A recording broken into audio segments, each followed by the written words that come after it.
My family invited me to the reunion to brag about my brother's success. Are you still working as a waitress? He mocked me, and everyone laughed. So I handed my business card. He paled when he saw who I had become. I stared at my laptop screen, blinking in disbelief.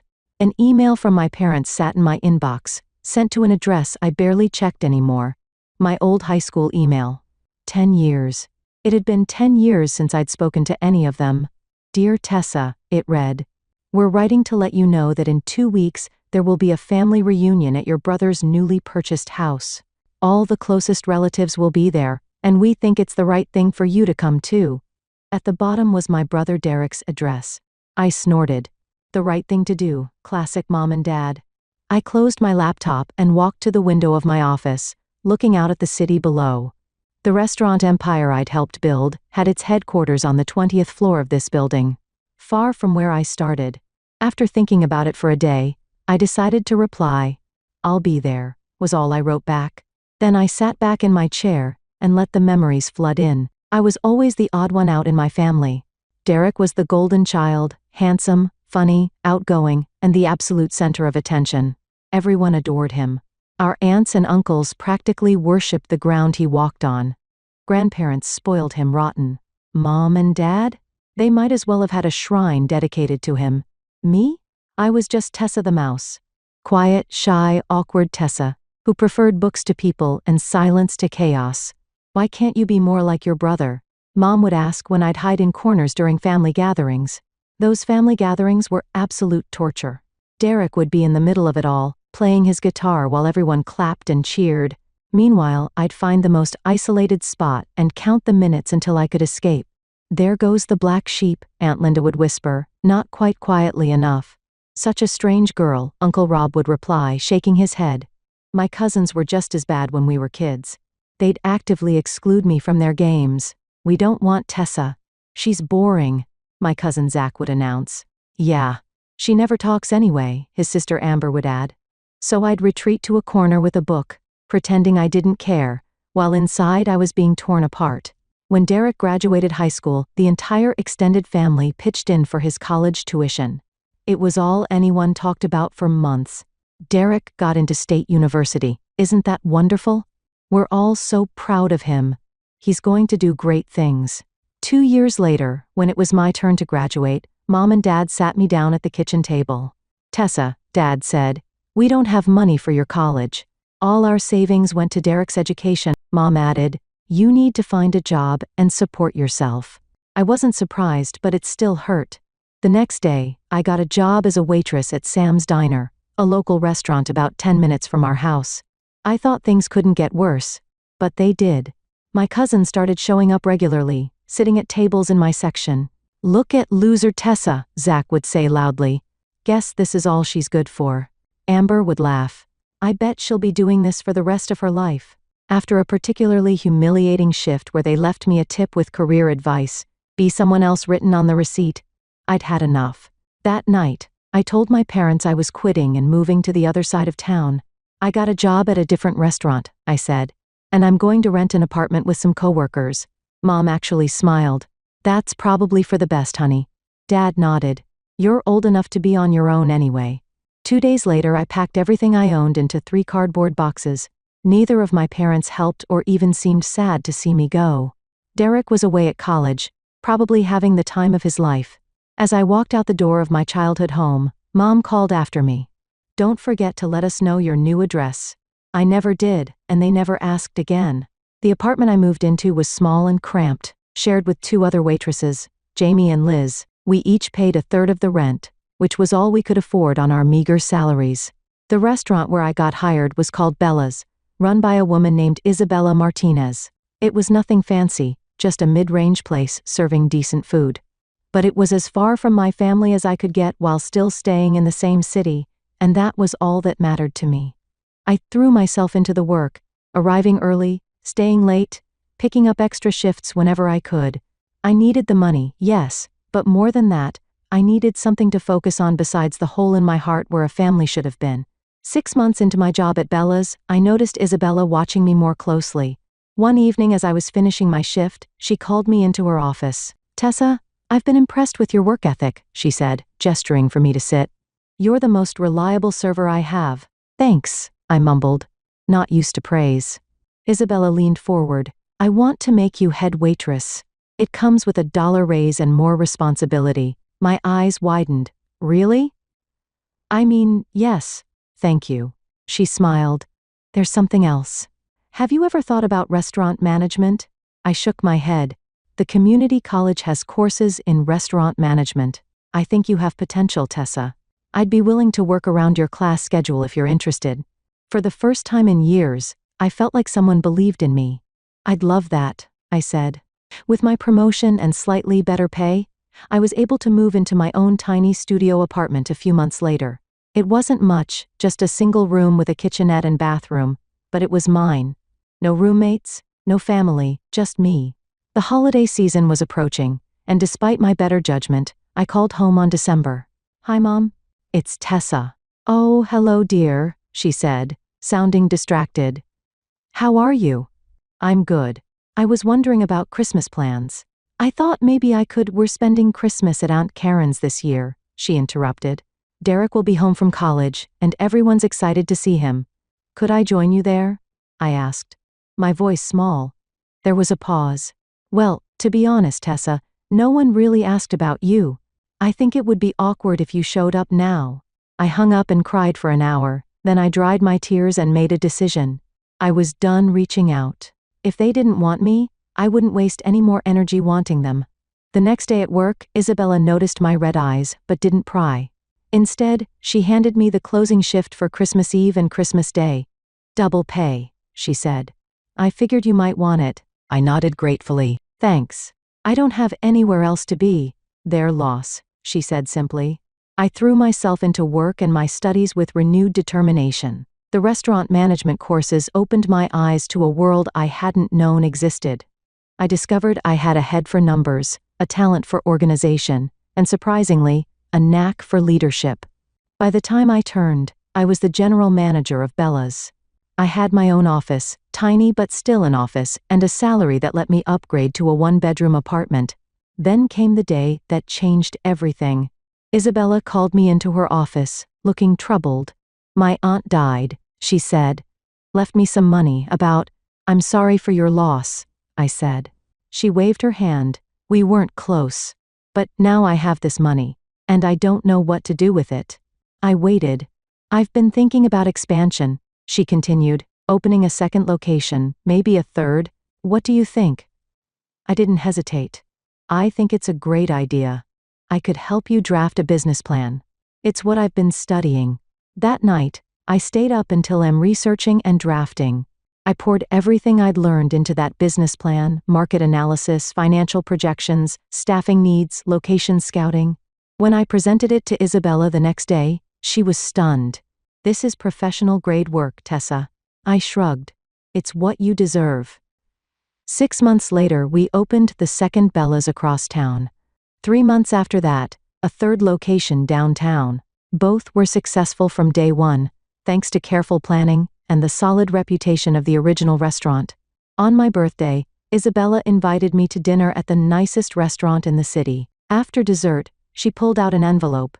"Happy birthday, Tessa." Inside was a legal document naming me as a partner in Bella's restaurant group. I stared at her, speechless. "You earned it," she said. "I couldn't have done this without you. And honestly, I'm tired.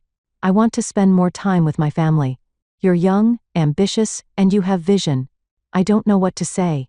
I managed. "Say yes. We'll make it a restaurant empire." I laughed. A restaurant empire. I liked the sound of that. Over the next 4 years, we expanded to locations across the state. I became the face of the company, handling everything from menu development to marketing. Isabella joked that she was semi-retired at. The shy, awkward girl I once was had vanished. In her place stood a competent, successful businesswoman.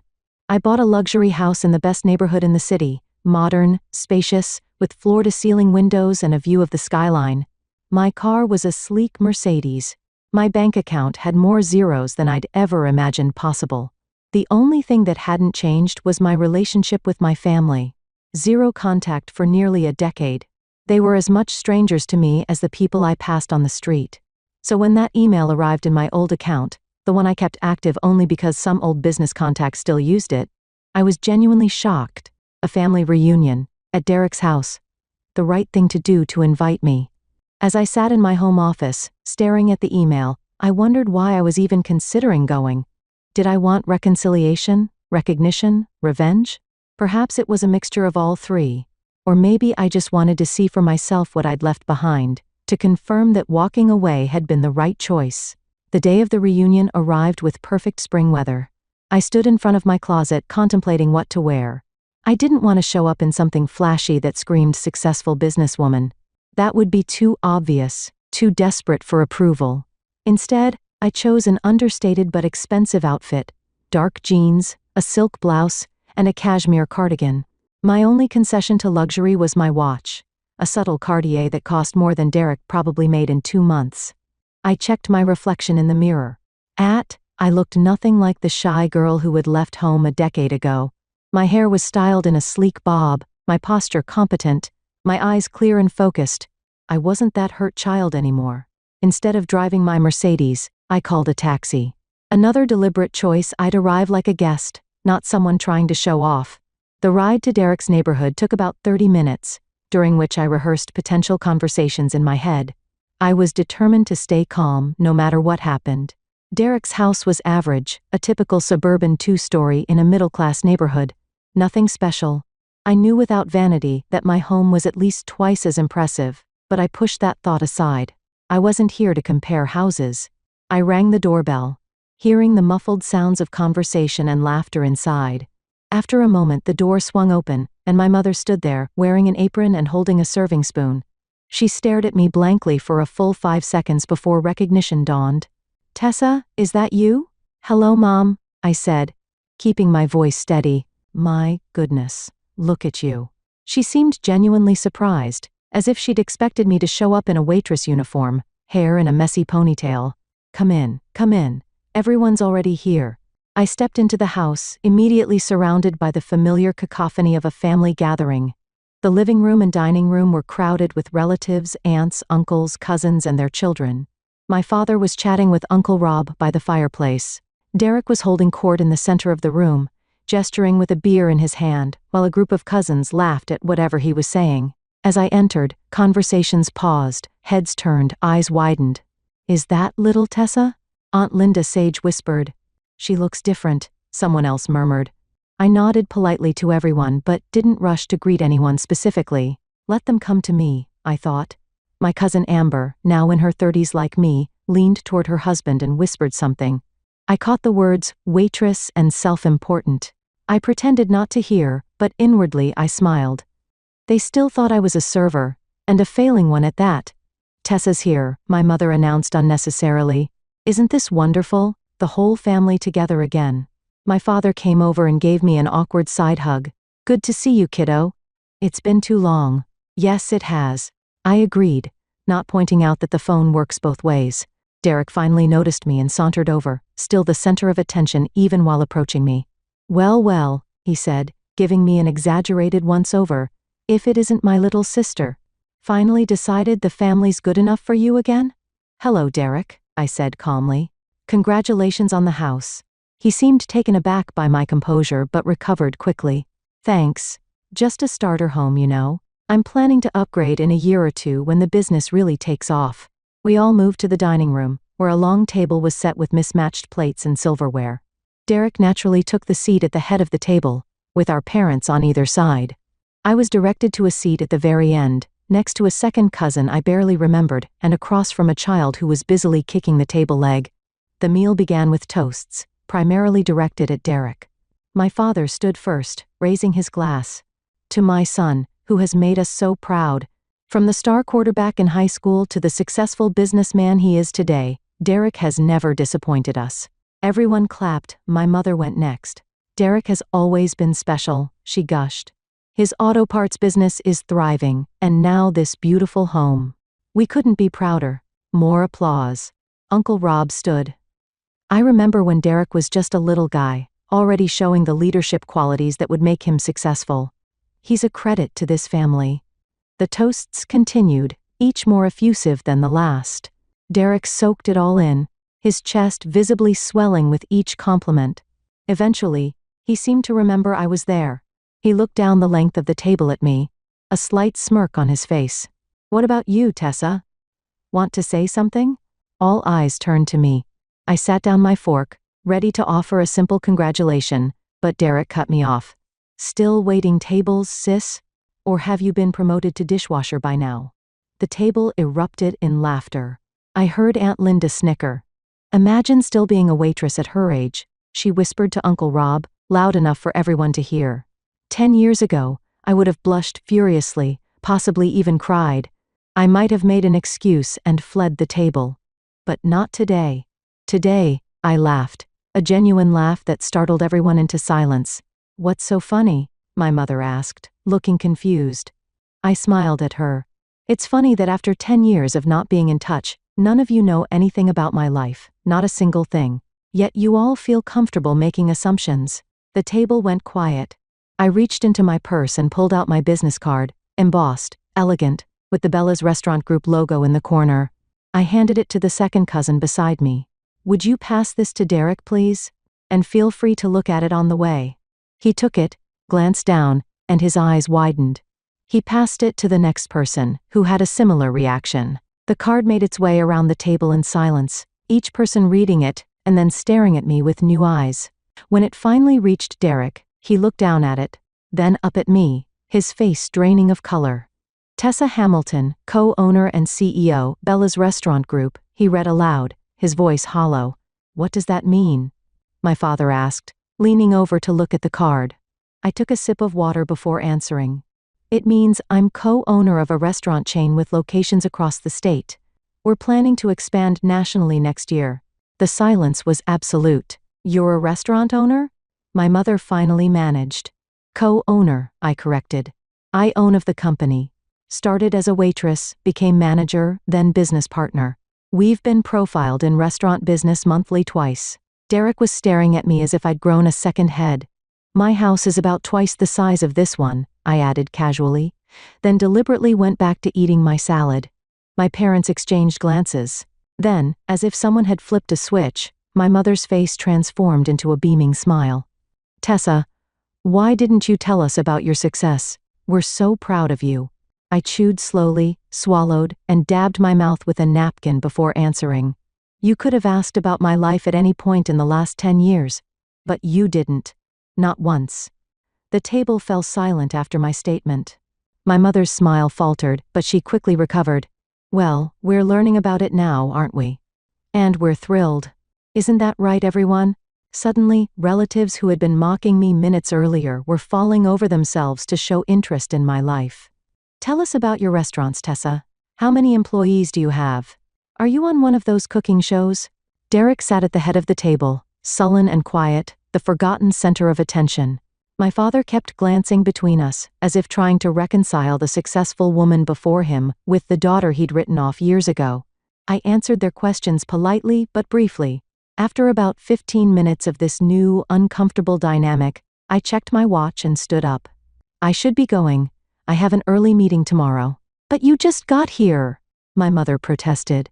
"We have so much catching up to do." 10 years worth, I agreed, "but I don't think we'll manage that in one evening."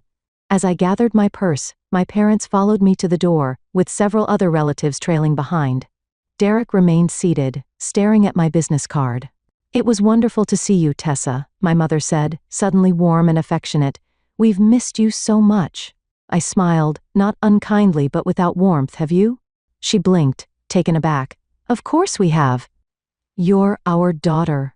"Interesting, because when I called you that Christmas and asked if I could join the family celebration, you told me no one wanted me there." She had the grace to look embarrassed. "That was a misunderstanding." "Was it?" I asked. "Or is it that you suddenly want a relationship now that you know I'm successful?" "Tessa, that's not fair," my father interjected. "No, it wasn't fair." I agreed. None of it was fair. But that's in the past now. I walked out the door, hearing my mother call after me. "We want to make things right, Tessa. We want to be a family again." I didn't respond. I got into my waiting taxi and directed the driver to take me home, to my real home, the one I'd built for myself. When I walked through my front door, I kicked off my shoes and laughed. Really laughed, loud and free, until tears came to my eyes. The looks on their faces when my business card made its way around the table. The shock, the disbelief, and then the immediate pivot to claiming me again once they realized I was successful. It was all so predictable, yet seeing it play out was still somehow surprising.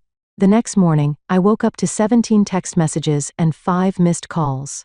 3 texts from my mother, 4 from my father, 2 from Derek, and the rest from various aunts, uncles, and cousins.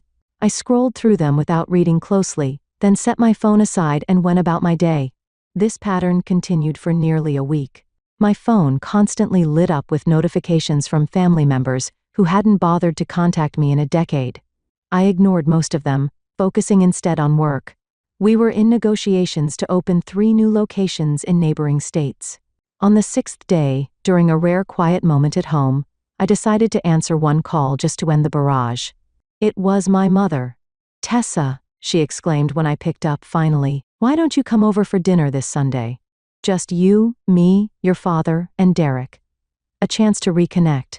"I don't think that's a good idea," I replied. "But we're family," she insisted. "We love you, Tessa. We always have." "If you loved me," I said slowly, "why didn't you call me once in 10 years? Why didn't you ask how I was doing or if I needed anything? Why did you tell me no one wanted me at Christmas?" There was a pause. "How can you be so ungrateful?" she snapped, her sweet facade cracking. "After everything we did for you." "What exactly did you do for me?" I interrupted. "You didn't pay for my education. You didn't support my career. You didn't even call to check if I was alive. We raised you." "Yes, you did. And then you decided I wasn't worth your time anymore. Now you've decided I am again, but it's too late." I hung up before she could respond. I felt oddly calm, as if a weight had been lifted. Derek was next. His texts became increasingly desperate, culminating in a lengthy message asking for a business loan to help expand his auto parts store. He needed, he said. He'd pay me back, of course, with interest. I waited until he'd sent a follow-up. "Did you get my message?" Text before responding with a single word, "No." Then I blocked his number. 2 weeks after the reunion, curiosity got the better of me. I looked up Derek's social media page. He'd written a long, self-pitying post about selfish family members who forget where they came from and how some people let success go to their heads. The comment section was filled with sympathetic responses from relatives, all of them rallying around poor Derek, all of them calling me ungrateful and selfish. I should have been hurt, but instead, I found myself laughing again. They hadn't changed at all. They were still the same small-minded, judgmental people they'd always been. The only difference was that now I could see it clearly, without the desperate need for their approval clouding my vision. I closed the browser and turned my attention to the business proposal on my desk. Isabella and I were considering opening a culinary school next to our flagship restaurant, a way to train future chefs and managers while giving back to the community. As I reviewed the numbers, I felt a deep sense of contentment. My life wasn't perfect, but it was mine. I'd built up myself, piece by piece, without help from the people who should have supported me most, and in doing so, I've discovered my own strength. The next day, as I was heading into a meeting, my assistant handed me a note. "Your mother called the office 3 times. Should I keep taking messages or block the number?" I considered for a moment. "Block it," I said finally. "And any other numbers associated with my family. I'm focused on the future now, not the past." She nodded, no questions asked, and I walked into the boardroom feeling lighter than I had in years. The family reunion had given me something valuable after all, not reconciliation, but resolution. I no longer had to wonder if walking away had been the right choice. I no longer had to question whether my family might have changed or if they truly cared about me. They had shown me exactly who they were, and I had shown myself exactly who I had become, someone strong enough to recognize toxic relationships, brave enough to establish boundaries, and wise enough to know when to close a door permanently.